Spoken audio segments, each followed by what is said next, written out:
Hi everyone, welcome to episode 60 of Show Me How It's Done. Today I'm excited to show you a different sort of technique. We've done watercoloring and coloring on things before, but we've never actually done that on designer series paper. So I was having a lot of fun playing around with one of my new stamp sets. This is the Blessings of Home stamp set, and it can be found in our new January to June catalog. And this stamp is just perfect for blends, for your watercolor pencils, for any sort of coloring tools that you want to use it for. So I have done two different cards. One I'm going to demonstrate for you today, and the other I'll just show you because it's very similar in the idea. But we're going to use the Blessings of Home stamp as well as the dies. The dies not so much for this one, the dies are on the other one, okay? So they do coordinate quite nicely. And then the designer paper that I'm using is the coordinating package here, this Heart and Home. So on the one side, you have really beautiful floral patterns, kind of nice colors for you to match with those cards. And then on the other side of them, on all of the papers, there's a gorgeous wood grain that is what we're going to use today to actually do our stamping and our coloring on, because it's so subtle that you can easily stamp right over top of it in color, and then you've got a really gorgeous background for the rest of your pieces. So if you want to follow along with me, I will give you the measurements for the pieces that I'm going to use. And you're welcome to join me. And if you want to just watch and enjoy, that is great as well. So let's get all your pieces cut to start, okay? So we're going to need a card base, and I chose to use our crumb cake. You can easily substitute in for another brown. Soft suede would look great, or even the craft paper would look really nice. So this cardstock is cut at 5.5 by 8.5. And I've scored at 4 1/4. Now for a couple different layers, one for the outside and one for the inside, you'll need two matching pieces of rich razzleberry.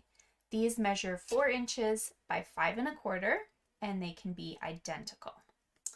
Then for the outside of our card, we need that designer paper that I mentioned. So you can choose any paper from that package. We're going to do a little fold or like rounding corners. So pick something that you don't mind the look of, the other side.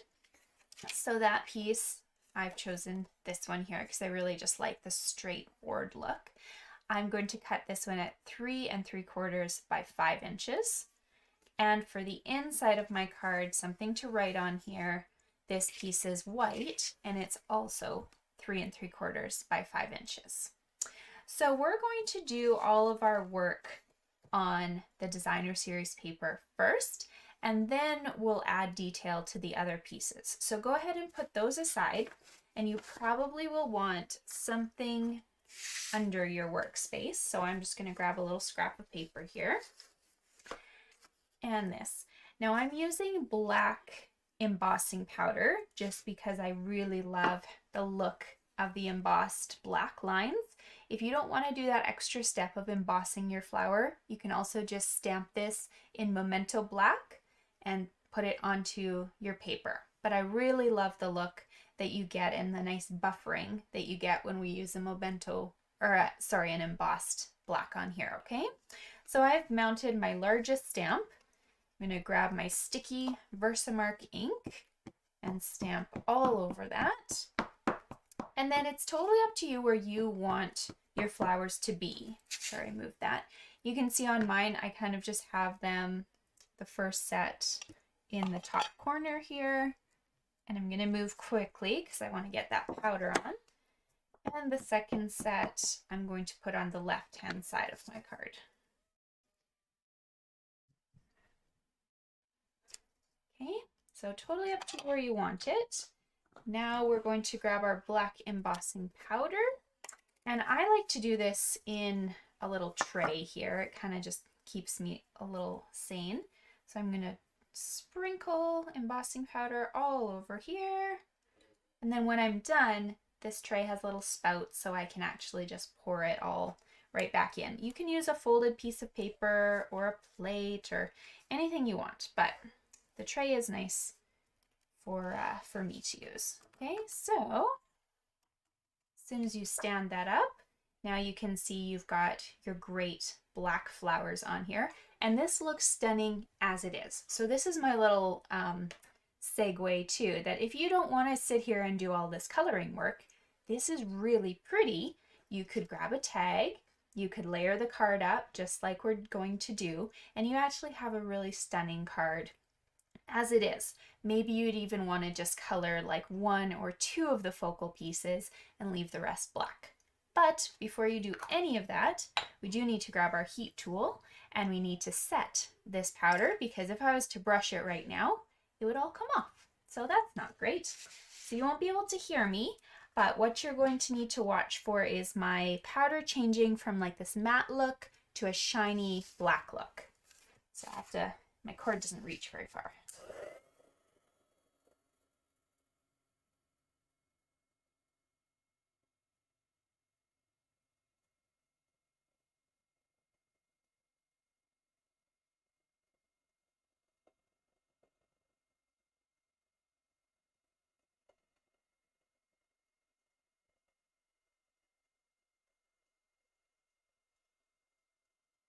I'm just going to stop there for a second. Hopefully you can see this part here is now starting to get really glossy. The rest of this is still pretty matte. So this is what you're looking for, this glossy look, and then you can continue working.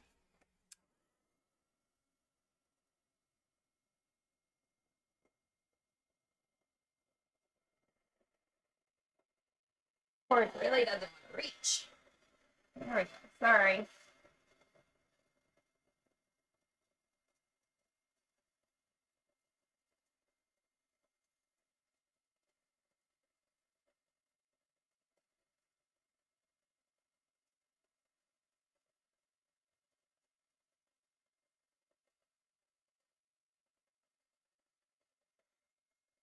As you can see, I have one flower nicely done and the other one still needs to go.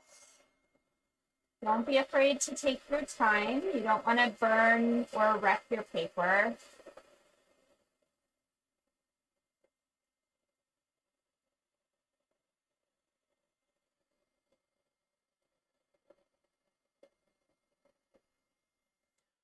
There we go. You do just want to make sure it's all glossy. Okay, so now the fun begins. You can choose to color with some watercolor pencil crayons like we're going to do today, or you can grab yourself some blends and color that way. But I kind of wanted to play with my watercolor pencils. So if you want to use the same colors that I'm using on my project, and I'll just hide that guy over here. There we go. The colors I've chosen are Gorgeous Grape, Rich Razzleberry, Old Olive, Calypso Coral, and Daffodil Delight. And those are all found in assortment number 1, I believe, of the watercolor pencils. So you can start wherever you want. I'm going to just do some messy scribbling inside the flowers that I want to use the Gorgeous Grape for. And this is where our blender pens are going to come in handy, because I don't have to sit here and make this super beautiful. I can just messy color, and then my blender pens are going to smooth out all of those rough edges. Okay, I think I've got a few more up here. And let's flip that. It's totally up to you how you do this. You can do colors in whatever order you'd like. And I like to lay down all my colors first, and then I go and add my blenders.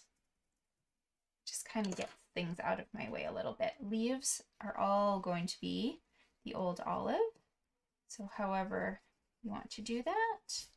I know there's definitely some shading techniques you can do here, but we have a lot to color, so you don't need to watch me color forever.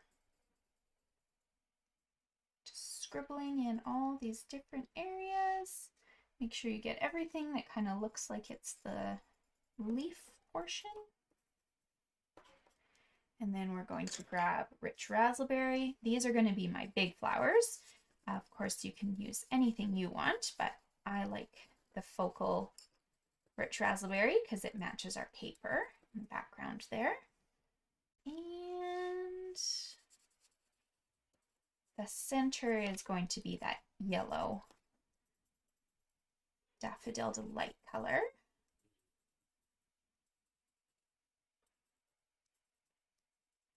I know sometimes I look at coloring things and I think it's a little bit scary to do, but when you're doing it like this, and you can just scribble all over the place, I hopefully have taken away a little bit of that anxiety for you.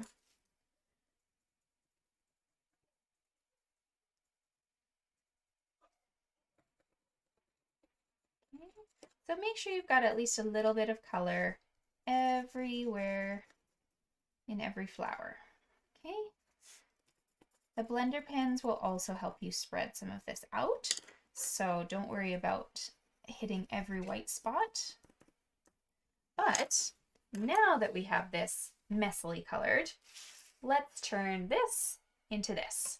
So you're going to take your blender pen, and now I do suggest starting from the lightest color to the darkest. So we're going to make sure we've got a clean pen. If you scribble on the side and it runs clear, you're good to go.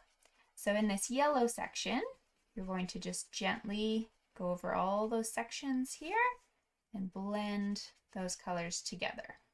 Okay, you can already see how lovely this looks compared to this scribbled section. And like I said, if you really want to get detailed, you would come back with your crayon again, do a little bit of shading and different technique, but we're just intending to color the space in. Okay, so rub this off now until it runs clear and go to your next lightest color. That's going to be the Calypso Coral. So I'm going to color all those flower areas that have that color. Okay.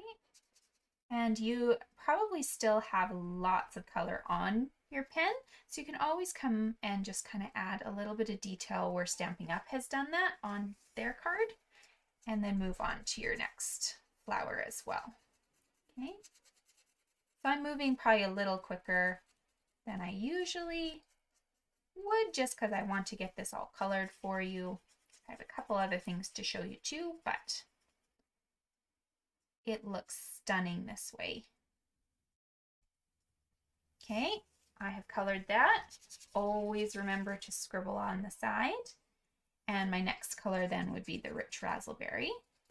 So I'm going to start probably from the inside of the petal here, working my way to the outside so that my darkest color is staying on the inside here.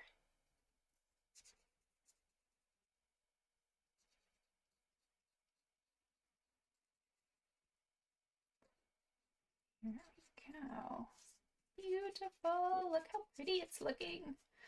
I just like seeing it come to life. It's like embossing powder, where it just looks very dull and boring when you first apply it, and then as soon as you add heat, or in this case, the blender pen, you get something that is so fun.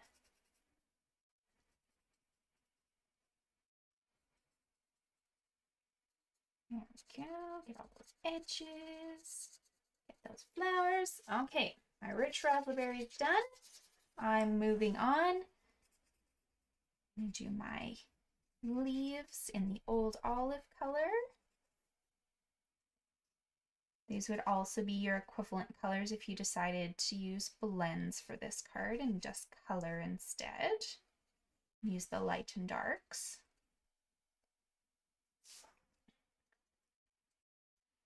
Just make sure you're getting all the leaves, because you don't want one with that messy coloring look when everything else is nicely blended together.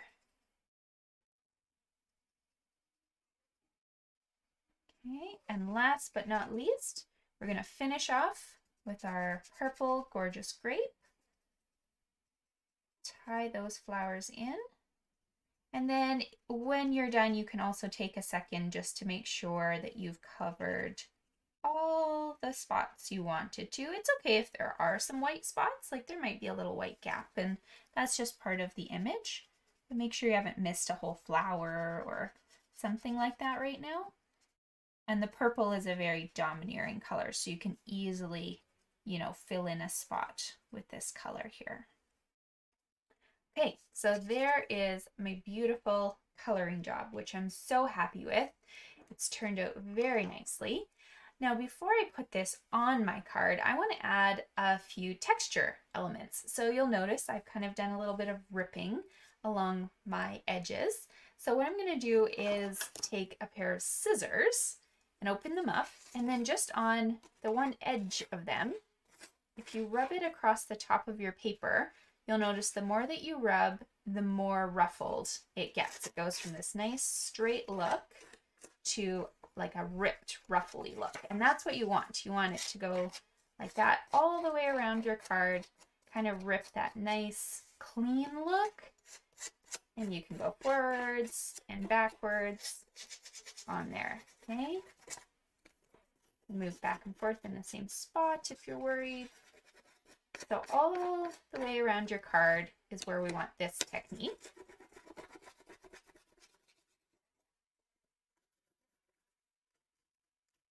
And you kind of want to pinch your thumb and your finger just up near the top so the paper doesn't bend all the way on you. But don't stab yourself. That wouldn't be good. Okay, so just rubbing, rubbing, rubbing. If you want more texture, of course, you're going to rub more, right? So we're just adding a little bit of texture. We've kind of just lightened up the edges. But I did want to do some curling here. So what I'm going to do is I'm actually going to take one of my pencils, and because this edge has some embossing on it, the heat, when I bring my heat tool in, is going to kind of melt it a little bit. So it's going to hopefully hold this in place a little. So you're going to bend further than you intend to. You can spritz a little bit of water on here if you want. Like just take, say you have a glass of water and you want to just kind of like touch a little bit of water in there. It will help hold it in place, but you don't need that a lot if you have an embossed edge. Okay, so let's just do this. And I'm going to grab my heat tool and I'm going to heat this part to hold it a little bit.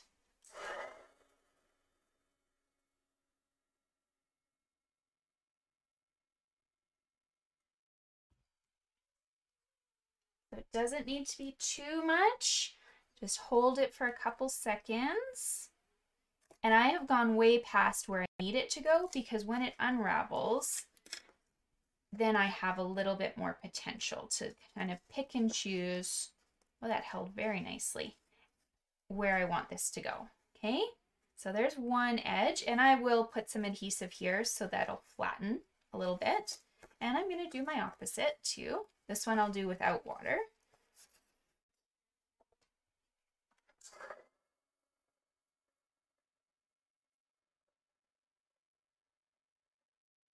Even just bending will already move it quite a bit for you. So there we go. And then you decide kind of how much of a curve you want. Okay, so there is my look for my project so far, but I need to work on my base pieces. So let's put this aside and let's get out some of those base pieces. So first, we're going to work on the inside of our card. So that's going to be one piece of rich raspberry, one white, and you can grab your base as you're going. So for me, I wanted to do a little bit of stamping here on the inside. So very quick and easy. I'm going to quickly wash my stamp because it's got that sticky Versamark on it. My beautiful Simply Chamois. Doesn't this guy look well loved? And I just keep it in a old stamp case so that it ends up drying out a little slower than it would otherwise. And now I'm going to stamp before I attach my pieces together, okay?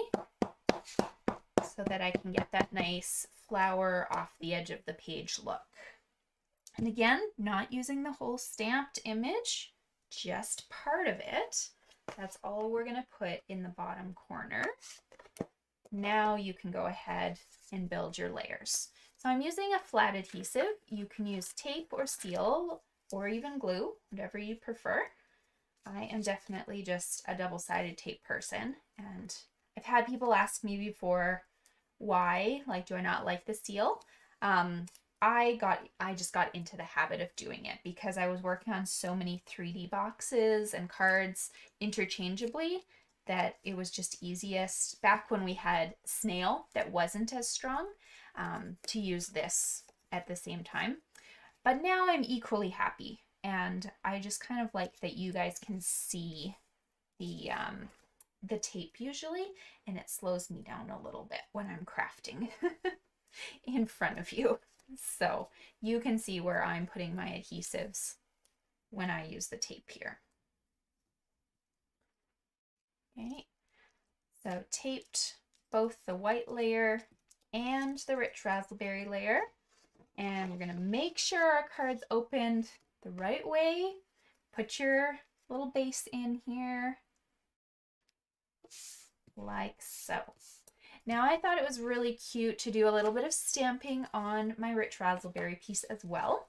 So I'm using the same rich raspberry ink.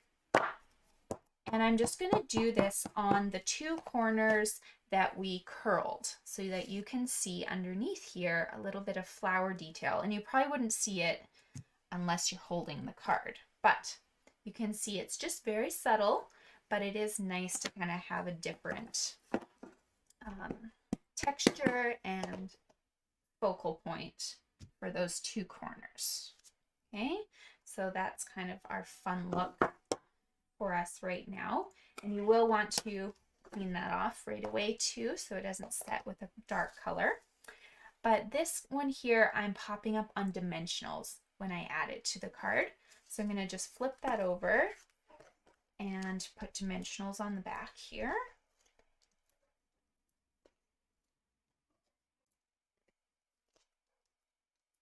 Like so. And I wanted that just to separate from my card a little bit to kind of give me a bit of a shadow between the layers. Okay, so there's my gorgeous card, and I actually think this could be kind of a card in and of itself if we wanted to play with it like this. But let's move that out of our way and add our final touches. So now on this piece here, I'm going to turn it over, and I'm not going to put adhesive all the way around because of course we want those corners to stay rounded. So wherever you're happy, you're like, okay, I like this bend, right in the back of it, make sure you've got some adhesive to hold things together. Do that with the opposite corner too, okay? So this will be the point where your corner no longer bends off the page, it's attached.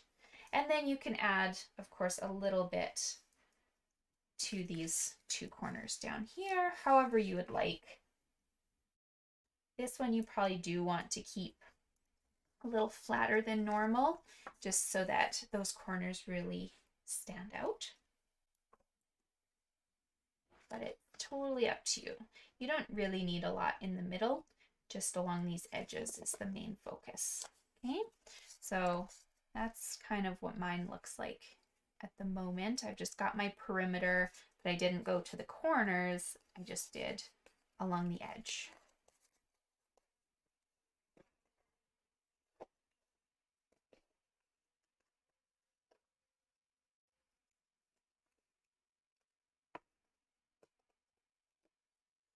Okay, so now you can turn this however you want. I would suggest putting your two corner pieces down first. Make sure they are nicely situated so they've got a bit of a border on the top and bottom.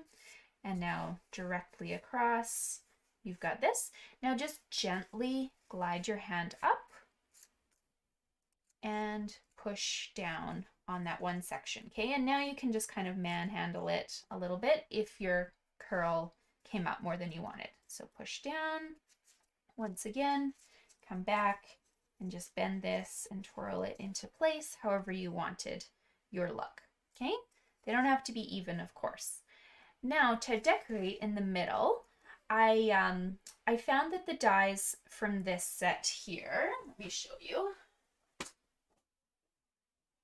They were built very much to coordinate with the perimeter of the large flower and decoration. So there wasn't really a label for me to use with the stamps here. So what I did was I just went to our annual catalog, and one of my favorite go-to sets right now is the Tasteful Labels dies. It has dies of all different shapes. Some have stitching, some have embossing, and that's just what I went to. I went with this large, kind of fun looking shape one. Oh no, sorry, I went with the straighter lines one for this one, but the fun shapes are great too. And all I did was I embossed with white a sentiment on that. Okay, so this one I used the What a Beautiful Day for Love, and then this one is Thank You for Inspiring Me. So before I attach it, I really love this metallic mesh. It carried over from our catalogs last year, and I'm really glad it did because it just adds such a subtle feature to my cards. And so that's what I'm going to use today. Is I'm going to cut myself a piece that's kind of just longer on both sides than what I need. And if you actually just fold it in half and cut at a diagonal, you can get, oh, haha, I did that the wrong way. Fold it and go outward. There we go. You can get kind of a banner look. So I'll do that on the other side too. Fold it in half and cut upward. Gives you this banner look. Okay. So I ended up attaching this just at a diagonal to the back of my card. And I thought it was kind of fun if I scrunched it. So I'm just going to kind of scrunch it together and attach this centerpiece to the back. That's all I'm attaching. I'm not attaching anything else. The rest I'll be fluffing out on the card later. But while it's turned over, let's get those dimensionals on there, because this can now be attached to your card. Okay, so turn that over, and I thought it would fit really well in this bottom space here. And now you can go ahead and fluff things out. You can keep that banner look, but then down near the card, it will be kind of pressed together. And then if you find, hey, I think this is maybe a little long, go ahead and trim it, but don't be afraid to just leave it a little long too. This will bend and stay in your envelope, but we'll do a little trimming on this bottom piece. Okay, so there's one, and now my top is really long. Give a little haircut and give a little mesh. So this just kind of gives it a really subtle but fun look. And then if you want to top it off, there are some really nice classic matte dots as part of the set as well. They come in black, gray, cream, and white. And so I'm just going to use the cream ones today and add a couple of those to the bottom and one up in the top, just to add a little bit of character to my card. So there you guys go. I hope you enjoyed the different coloring technique and maybe kind of thought outside the box today with being willing to color or do something straight onto your designer series paper. You can stamp on this stuff, you can emboss on it, you can color on it, and then you have a gorgeous background that you haven't had to do any other work for. And I did mention I have one more card to show you. So that would be this card here.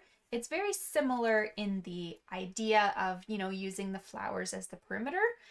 I did use designer series paper as a focal point in the back, but I didn't stamp directly on it. Instead, I stamped on white, I used blends to color, and then I cut out 3 flowers to put around the perimeter of my card using this green designer series paper once again as the backdrop of the card. So it's just another idea. This is what the blends could look like with your card. And then of course you can use some of those elements and sentiments from the stamp set to finish this card off for yourselves. But there you go, a couple different ideas for you, whether you want to use watercolor pencils and blends, blending brush or marker, or blends markers. I hope you enjoyed today's video, and if you need anything or have any questions, please don't hesitate to reach out. I am here in Canada and you can shop online for anything you see here. Talk to you later. Bye.